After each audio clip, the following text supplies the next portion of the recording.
साथियों नमस्कार। आज की शो यात्रा में सभी यूट्यूब के दर्शकों का हार्दिक धन्यवाद शुक्रिया। कबीर दर्शन में कबीर साहब ने मन क्या है, आज के वैज्ञानिक मन और चेतन को एक में मिला देते हैं, जो महाभ्रामक हो जाता है। बुद्धों ने भी मन और चेतन को एक में मिला दिया है, परंतु जड़ चेतन प्रकृति से सर्वथा भिन्न है, अविनाशी, निर्विकार एवं साक्षी है। चेतन देह इंद्रिय संघात से दृश्यों को ग्रहण करता है। देखना, सुनना, सूंघना, खाना, छूना, सोचना, यही दृश्यों को ग्रहण करना है और यही जागृत अवस्था है। इसी समय जो संस्कार बनते हैं आगे मन के रूप हो जाते हैं। सूर्य और वृक्ष के संबंध में जैसे छाया बन जाती है, वैसे जीव और देह के संबंध में संस्कार बन जाते हैं। वही मन है।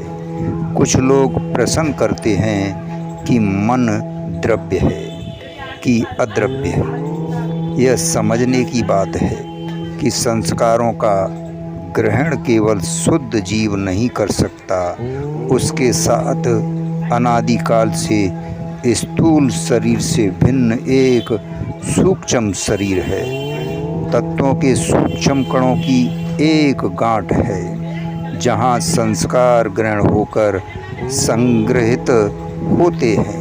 यदि हम संस्कारों के धारण को, जो जीव के साथ में रह रही हुई हैं, अनादि जड़ ग्रंथि हैं, मन कहते हैं, तो निश्चित ही मन द्रव्य है। और यदि केवल संस्कारों को मन कहते हैं तो वह द्रव्य नहीं, केवल स्मरण मानना या मान्यता है।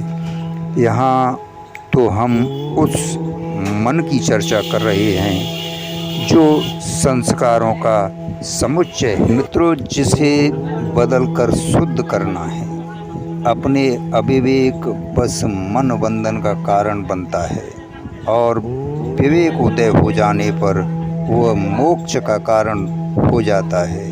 इसलिए कबीर साहब कहते हैं, मन चंचल है, चोर है, ठगहार है और इसके विपरीत शुद्ध भी है। यदि भ्रम दृष्टि, अविद्या एवं अज्ञान है तो मन चंचल, चोर आदि बना रहता है, और यदि यथार्थ ज्ञान हो गया और मोह मिट गया तो मन शुद्ध होकर कल्याण का कारण बन जाता है। कबीर साहब ने कहा है, मन को परख कर उसे शांत करने को कहते हैं। मन में नाना विषयों की तरंगें हैं। मन भंवरा अंधा बना विषयों के पुष्प रस में प्रलुब्ध है। हे कल्याणार्थी, तू मन को बस में करने के लिए सत्संग में ज्ञान की कला समझ ले। जो मन का संचालक है, उसका मूल है, वह जीव चेतन है। अतः स्वरूप ज्ञान में ठहरो, इधर उधर भ्रमो भटको मत। मन समुद्र है और इच्छाएं तरंगे हैं, उनमें बहकर कहीं मत जाओ। मन समुद्र की इच्छा लहरों में से असावधान डूबते रहते हैं। इससे वही बचते हैं जिसके हृदय में विवेक होता है। साधक को चाहिए कि वह संकल्पों का दृष्टा बनकर उनसे अपने को अलग कर ले।